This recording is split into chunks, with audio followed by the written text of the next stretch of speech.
Welcome to our fourth round of Let's Talk About Lives.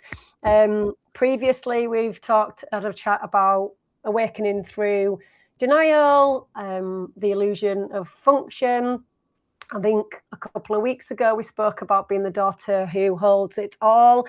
And today I'm meeting with new to Substack author Louisa to talk about creating a life that supports healing. So welcome, Louisa. Hi, thank you for having me. So good to welcome you, because I noticed that you've been with us on Substack for several months, but like relatively new to the platform. And I know that this is your first live, so I'm absolutely thrilled to be holding you in that and cheering you on. Thank you. Do you want to introduce yourself to the audience? Hi, Sarah. Hi, Ruth. Hi, Deborah. Thank you for joining us. It'd be great to hear from you if you want to say hello or ask any questions as me and Louisa are chatting. But I'm going to hand over to you, Louisa, just to say hello to everyone yourself and share a little bit about who you are and what you're doing here on Substack. Sure. So I am new to Substack. My name is Louisa. I've lived with SLE lupus and antiphospholipid syndrome for 17 years now. I write about chronic illness, emotional recovery, nutrition, beauty, and self-care, and how tiny shifts can change everything when you have chronic illness. Mm-hmm. And yeah, I love writing, and I'm so excited because there's this big chronic illness community on here. So I've really been loving the support, and I feel like, my writing is resonating with people. And when you write, that's just like the best feeling in the world. Oh, wonderful. Yeah, I'm really enjoying reading your pieces. Thank you. You so clearly articulate who you are and what you're writing about. That's something I haven't defined yet. So right? It's a niche experience, having chronic pain or chronic illness or an autoimmune disease. So, the people who understand it really get it. And the people who don't, although they can be supportive, can never understand it in that way that we do, because we live it every day. Yeah, absolutely. Absolutely. And have you always been a writer? No. Oh, wow. Same with me. In like 22 years, like since I graduated high school.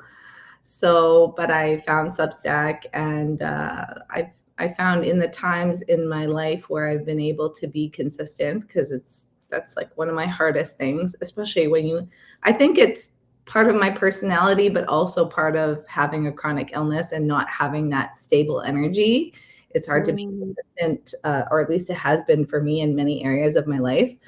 But when I've consistently journaled, it's been very therapeutic for me. And so I kind of came on here wanting to share my experience, and realized I had a lot more grief than I thought I had. Still, after 17 years, I feel like it comes in these waves, right? Oh, yeah. Hearing you. Yeah. And so, and then it's just kind of taken off from there. And I kind of feel like, I don't know, I read about all sorts of things, and I just, something resonates, and I, go with it. And I have a lot to say after 17 years of this. I can only imagine. Yeah, I was in a similar situation myself. I'd been severely ill for a couple of decades, but keeping quiet about it until it completely took over my life entirely. And I couldn't do that anymore, because that my life as I knew it at that time collapsed entirely around me. And grief wasn't something that I knew at the time was what I was feeling. I just found it impossibly hard and really, really, really difficult and tough. But I didn't know that it was grief that what I was feeling. So have you found that connecting with your writing on here and showing up authentically, which I know is something we've spoken about, and something that I do see you, I do see you showing up as your true and authentic self. Have you found that's created the space for these, further waves of grief to arise? Yeah, and I'm sort of been working through that in a lot of areas of my life. Like I had my daughter 3 years ago, and I feel like maybe some mothers can resonate with this, but when you have a child, you know, your perspective your perspective on life changes. What's important really changes. You really have that time to reflect. And so, you know, that's helped me, you know, heal and also try to become my best healed self for my daughter as well. So beautiful. I read one of your recent posts about your the way, because you'd mentioned that you describe it as an identity crisis. The kind of transition and transformation, I guess, of becoming a mother, the journey that motherhood sends you on, and you described it as an identity crisis. And I read one of your posts recently. I don't know if it was your second to last one or your third one back, but oh my gosh, it was absolutely beautiful to read your vision for motherhood, how you show up as a mother, how you parent, and how different. Yeah. How something.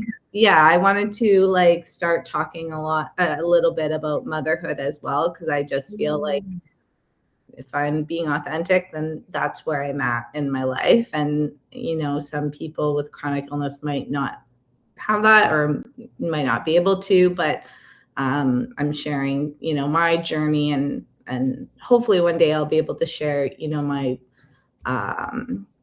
my road to actually having a baby. It was quite tumultuous to get there, and my pregnancy journey, and hopefully inspire some people and give some people hope with that. I've got no doubt it will. I mean, I don't have children myself, so it's great to bring someone on here who has been on that journey alongside chronic illness. I know it's fraught with challenges for many, and then to be able to choose, you know, create a vision for yourself and choose a different way of parenting, and still have, you know, the pile of, you know, chronic illness piled on top. I think it's really important that we hear from people like yourself, sharing the truth and the lived reality and experience of all that brings up in motherhood and parenting. So yeah, thank you for being here and doing that and shining a light on that, and moving towards a time where you'll be ready to share more about the journey to actually get in there in the first place. I think that'll be really resonate with a lot of people, a lot of readers. I've just seen there's a comment. Ooh, our first comment on the live. Thank you so much. So I'm going to read it out, because one thing I'm trying to improve is engaging with those who are tuning in and watching us and listening, and so really appreciate you being here for the live when you can make it. So One In One Out mentions that nothing has made me question society's definition of success more than watching people destroy their health chasing it. Oh my goodness. And then watching chronically ill people get judged for not being able to do the same. Oh, that really speaks to me a lot. My first post on here, actually, just over 4 years ago, at the collapse of my life, which I mentioned, we were just touched on briefly before, in 2018, one of the most frequent questions I got asked when I was no longer able to drag myself to work was, what do you do all day? You haven't even got any kids, Amber. What do you do all day? And, you know, dumbfounded is one of the words that come to mind, but I couldn't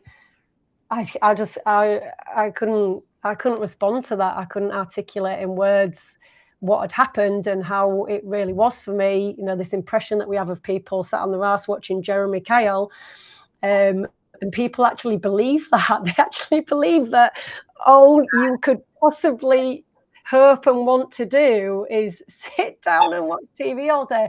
And so my first article on here, it took me 4 years to be able to, I think we were chatting on that, Louisa. We might have connected on that, you know, going against the grain and what a day in the life. That's the article that I ended up DMing you, and I'm like, I really loved what you wrote, and it was so beautiful. And I think it took me 4 years. It took me 4 years to be able to articulate and express, and that speaks to that really our theme for today, creating a life that supports healing. You know, that was essentially through that collapse and that loss of the before days. I know many people call it on here. I love that kind of term for it, the before days. It did, I look back now, and it was the catalyst. It was without doubt the worst year of my life, but it also was the catalyst for change. Yes. And it did open up the space and the opportunity for me to be able to create a life that supports healing. So I'm really keen and intrigued to hear what that means to you, Louisa, and anyone who would like to share in the chat as well. What does creating a life that supports healing mean to you and look like?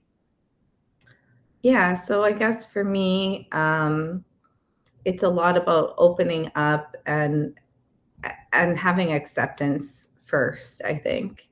In the beginning, I got diagnosed and I was essentially bedridden for a couple of years. And I had been working myself up slowly to start working again. And it was the week before I was supposed to go back to work full time. So it's taken me 2.5 years to get back to this point. Mm-hmm. And I went to a clinic that was held by my hospital through my rheumatologist. And essentially it's like a round table where you sit down with a bunch of people who have chronic illness or who have lupus. And they have speakers come in and people share their experiences. And just the stories that I heard were so heartbreaking. Not one person was working. And the oldest person there had lupus for almost 30 years. And I just, at that point, completely disassociated. I didn't even show up for the last day because I was like, that is not me. And for 16 of the 17 years that I've had lupus, I've had one friend that I've known that has lupus. I didn't want to be associated with the community. That sounds horrible, but I didn't, because I'm like, I'm not going to be the person who never works again. I'm not going to be like this. This just isn't who I am. And this year I've embraced that and connected with people and started to build a life that is, that works for me, that honors who I am, where I'm at right now. And that part of that is the writing and the emotional healing. Part of that is connecting with the community. Part of that is what I'm talking about now in my past article, the one I posted today, and this has kind of become a series, is kind of like executive functioning for your home, like how to set your home up in a way that is accessible to you and supports you on your worst day. So that's amazing. And what do you mean? Do you mean like in terms of like the food that's available in the fridge? Go and sort it out. Yep, you're welcome. Hello to people that have joined us recently. Hi, Katie. Hi, Julie. Welcome. We're just having a chat about creating a life that supports healing and what that looks like and how that gets started. I can so relate to what you said about being in the group of people with lupus. The 2018 collapse thing was the first time I identified any needs that I had. Wasn't aware I had any, and they were all, many of them were unmet. And I realized for the first time that I needed support. So for the first time, I set about trying to find support and trying to bring it in. And one of the ways I attempted to do that initially was to join a Facebook support group for people specifically with migraine and chronic migraine. And in my experience, like you said, the stories are devastating. They're absolutely heartbreaking. Yeah. And I found that I was carrying all their pain. I could feel their pain as well as my own. So I wasn't finding it meet the needs that I had. I didn't find it to be supportive, and I had to make the decision. Bring you down instead of, you need a space that raises you up. I feel like, I don't mean to interrupt you, but like Substack is that for me. Like it's a place where there are people with real experiences that are sharing their grief and their, their heartbreak and what they're going through. But like at the same time, there's not this despair. Like it's like everybody cheers each other on. And that's the kind of, I mean, for me, that's what I love about it. Sorry. Oh, no, not at all. Not at all. No, I'm loving the conversation and the way that it's flowing. Yeah. Any ideas that spark, please do share. Yeah. And I can also relate to what you shared about that not being you, this version of you in another 10, 20, 30 years time, because there was also a part, and acceptance is such a key part of living life with chronic illness. But there was a part of me that couldn't accept that I was meant to stay that way for the rest of my life. I was like, I feel the same way. I felt like I knew that wasn't going to be me, but like, and I didn't want it to bring me down because I still had hope, and I still hoped that I could live a life that was, beautiful and fulfilling, even though I had chronic illness. I just had to figure out a way to do that.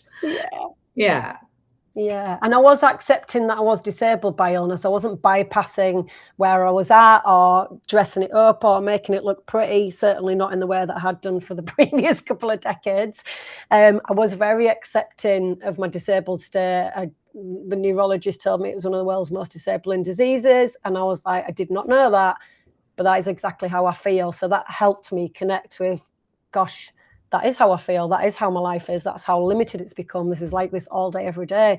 But yeah, I just couldn't accept that it was meant to stay that way. I had another question to go off on, but I've gone off on a tangent there. Okay. That's okay.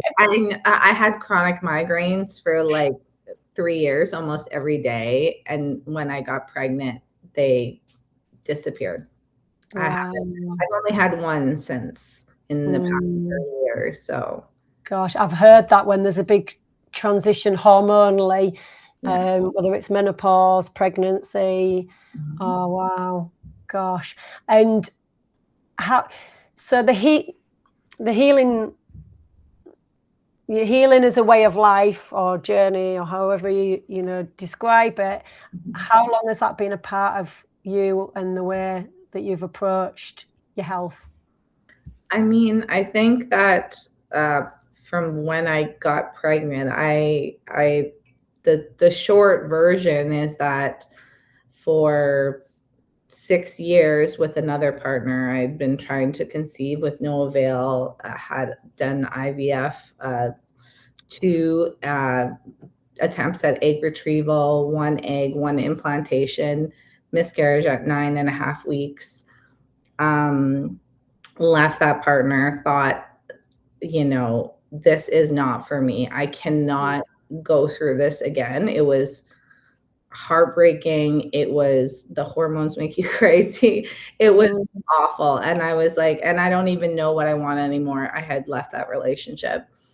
And then I met my now husband. And at the time we started dating, he was like, I don't know if I want kids either. So it was great for us. And we kind of changed our mind at the same time. And we had this grand plan that we were going to get married and we were going to try on our honeymoon. And I spontaneously got pregnant 4 months before we got married. Oh my gosh. Yeah. And so, right. And so we, on birth control, no less, but, yeah. And then I was like, so I had spent the year before. So when you try to get pregnant and you have chronic illness, you have to prepare yourself. So that means 2 to 3 years of preparation, right? You have to be in a low flare for a certain amount of time. At least, this is my experience with my rheumatologist as somebody with lupus. So you have to make sure you're able to go off of medication that is not safe for pregnancy. And then you need to be, my rheumatologist makes me be off of that medication for 6 months to a year to ensure that going off that medication or transitioning to an assimile that is safe for pregnancy is not going to, send me back into a flare, right? And so you're doing all this stuff, and I had never taken care of my body the way I did when I was pregnant and when I was trying to get pregnant. I was making sure that I was, getting my protein, that I was eating breakfast, which I hate eating breakfast, but, you know, um, working on my cortisol levels, taking my vitamins on time, taking my medication on time, making sure I was getting some sort of physical activity. Some days it's a run and some days it's, making sure I at least get 5,000 steps in, like just try my best, right? Other things like massage therapy, like acupuncture. I started doing acupuncture. I loved it. And it's great for keeping the baby once you're pregnant. And so all of these things, and I felt the best that I ever felt. And which, I mean, to me is why I think that I conceived spontaneously. I have no explanation for it. It was like the craziest thing after all I had been through. But yeah, and then when you have a newborn, it's very difficult to maintain that because you're trying to keep this little person alive. I had difficulty breastfeeding and keeping my milk up. And that's stressful because that was very important to me personally. I wanted to breastfeed for as long as possible. And so, you're depleted, right? And you're trying to do that. So, so now she's almost 3 and she's going to school a little bit. She does like half days. So I have some time to myself. So I'm trying to get back to that. I'm trying to get back to, doing some movement every day and being able to, manage my food and doing those appointments, that alternative therapies that have been working for me. And yeah, putting myself first. That's the hardest thing to do, I think, when you have chronic illness. I find a lot of us have the same personalities, which is, we're givers. Giving, self-sacrifice. Like doing those kind of things. I've noticed this, and in the people that I've come across, anyways, just my experience. And so, yeah, I just, it's the hardest thing I've ever done is put myself first. My husband is he's not a selfish person at all, but he really guards his time.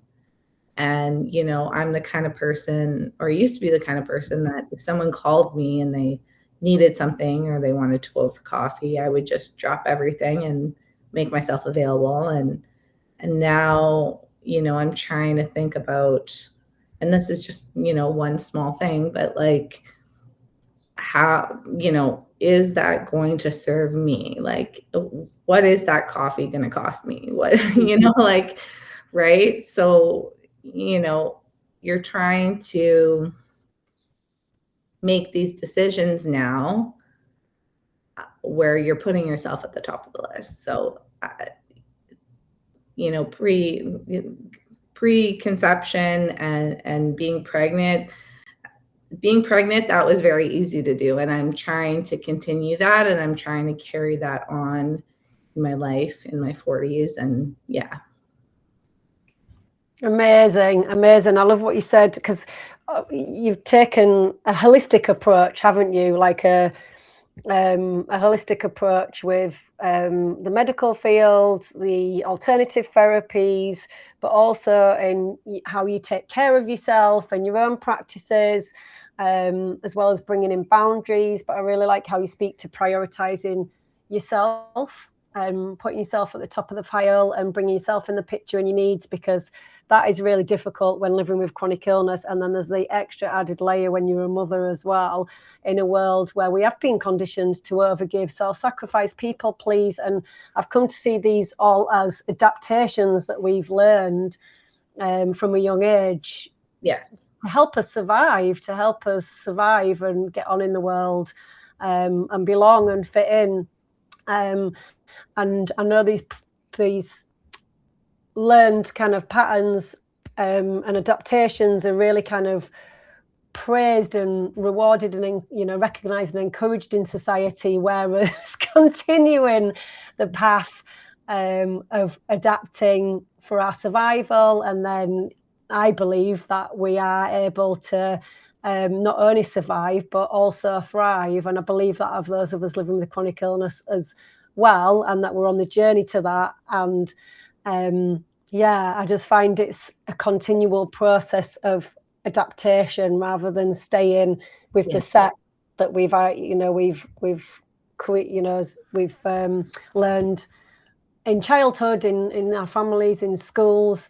So yeah, absolutely amazing. Yeah, that's the hardest thing, I think. And that's been one really big transition for me, is that every time I had a setback, I would always like beat myself up about it, you know, and be like, you know, why is this happening? Why me? Why can't I be normal? Why can't, like, no one else has to deal with this? Why does it fall on me? Like, why?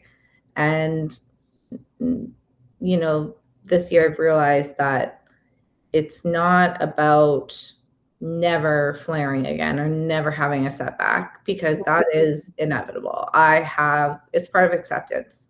I have a chronic illness. It's not going away. You know, these things happen. They're normal for someone like me. The point is, you know, reducing the time that it takes, reducing the time I'm flaring. And then after reducing the time that I'm in the flare, elongating the time between flares. So, you know, that's a lot of experimentation, right? Absolutely, yeah. And it's so hard, because a lot of other like programs or whatever people are teaching and doing, it's like, if you do this, you will have this outcome, right? And so, and it's like a guarantee, like this is how it works, right? But for chronic illness, everybody feels something different. Everybody has different symptoms. Everybody has different reactions to medications. Some medications may work for some people and some don't. And so there's all these other factors to consider. So, I mean, I think that all we can do is share what works for us, and hopefully, you know, somebody learns something, and hopefully, if they don't learn something, at least they feel seen and heard, right? Absolutely. I'm really glad you spoke to the setbacks, the flare-ups, the messy middle, because that's a question I get a lot, is, you know, how the hell do you cope? How the hell do you get through the messy middle? You know, relapses, dark periods, depression, despair, all those things we've mentioned and talked about. And, you know, as you've shared, once we're going into it, then we might be wondering what's wrong, what we've done wrong, beating ourselves up, blaming ourselves. I know for me, I was always telling myself I hadn't done enough, I wasn't good enough, I should have done more.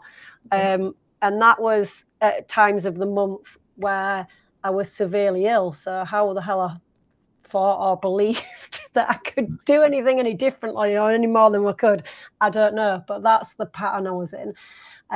So yeah, when that happens, then, because that's something I learned as well that was really helpful, because I didn't know the first time I had an absolutely massive relapse, just as we were going into the second lockdown of 2020, and I didn't know what the hell was happening. It felt like the end of the world.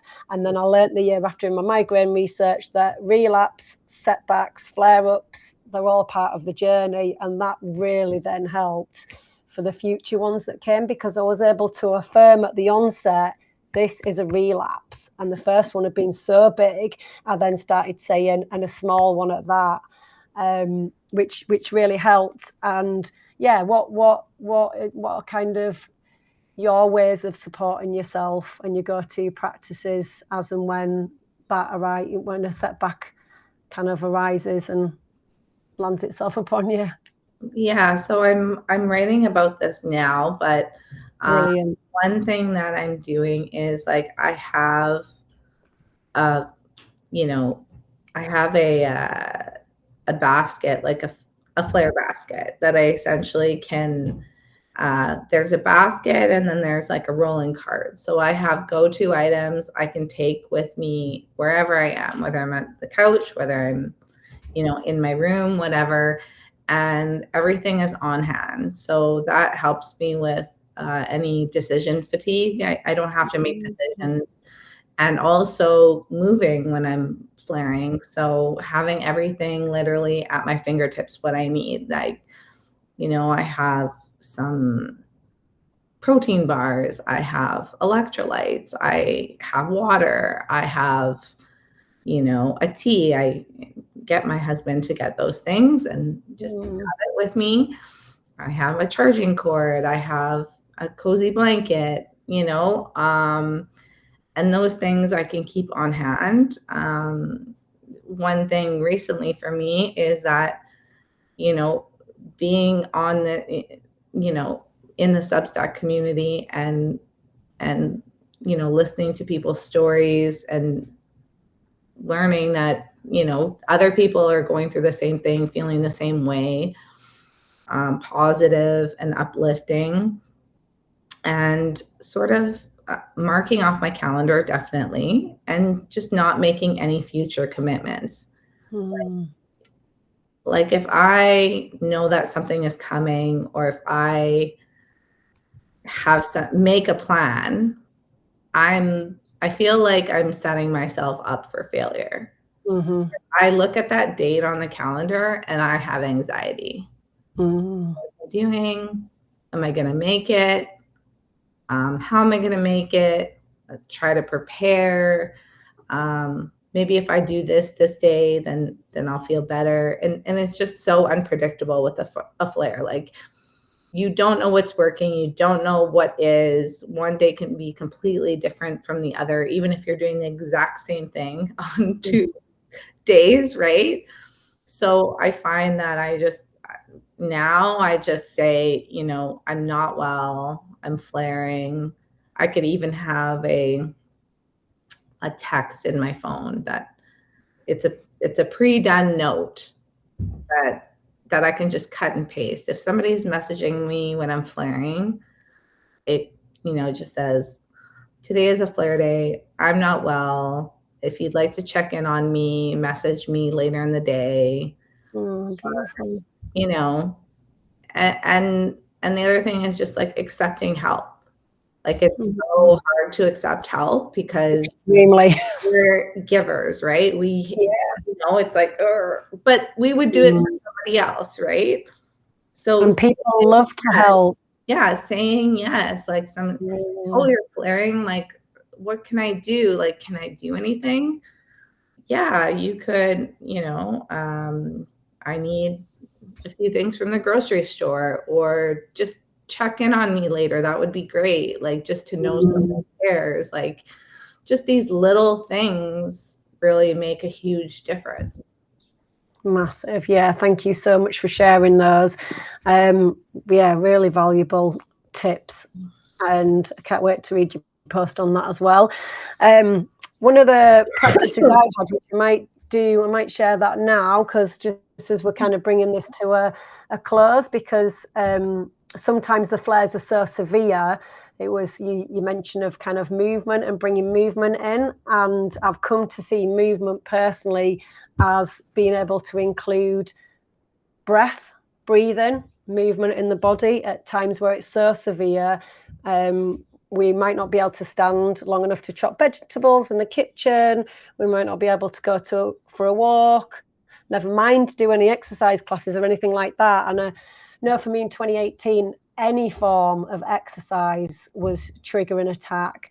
I couldn't even do aqua aerobics in the pool with elderly retired people. Everything was trigger an attack. So one of my go-to practices during the severe end, when I was bedbound, I couldn't speak, I couldn't eat, I couldn't move, I couldn't drink for 72 hours at a time, was my breath. And I don't know where it came from, but it came from, it came from somewhere, and it was a love shower breath. And I have shared it on here before and in other live settings, but just with us speaking to, how we can support ourselves and accept help, and how we can communicate to others, just something that we can do for ourselves, no matter how kind of severe the flare-up is in those times where we really can't even get out of bed. So yeah, if we for those who are joining us and are still here, you're welcome to practice this with us if it's you're in a safe and comfortable place to do so. We only need to stay seated and feel the ground beneath us, the support underneath us, feel that support rising up to us, and just start gently connecting with our breath.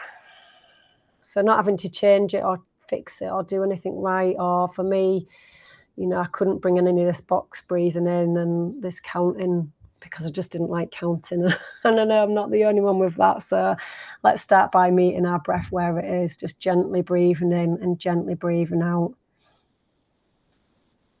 You can keep your eyes open if you prefer to take a gentle gaze to a space in front of you, or close your eyes if you wish. And if it feels inviting to you, feel free to place a hand on your heart. This is the love shower breath, so we are going to connect with our heart space, and it might feel nice in the first instance just to place a hand on your heart. As you now begin to breathe, to move your breath to your heart space, so gently breathing in and out of your heart space, continuing to feel that support beneath you and any behind you as well, if you're in a chair or lying down.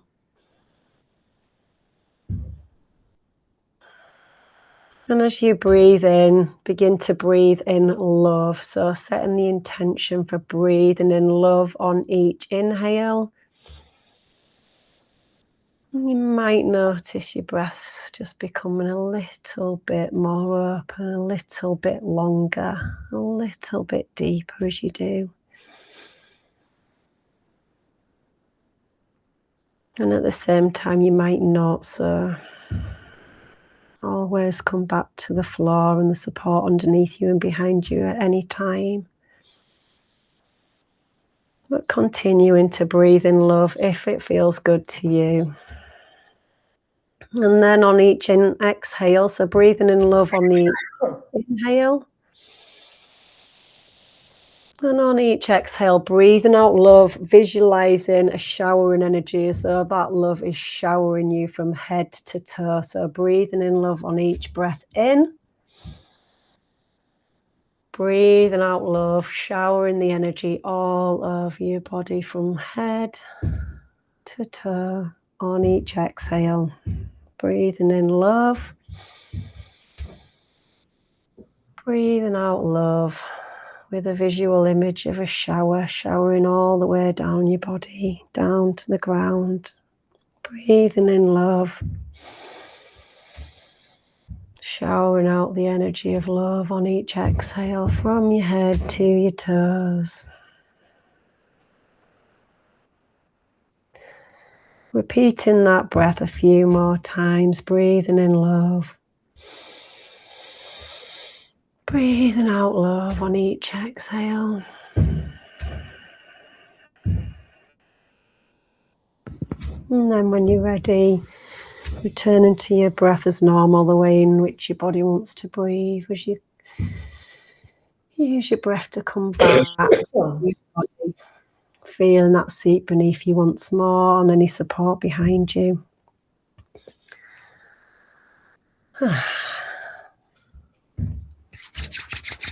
How was that for you, Louisa? Good. I'm very relaxed now. Yeah, lovely, lovely. It's a beautiful practice, and like I say, it became one of my go-to practices during the most severe and challenging times. It didn't fix anything. It certainly didn't make me feel any better in that kind of sandstorm. But it did help me incorporate something that was going to support my healing, something that was going to anchor me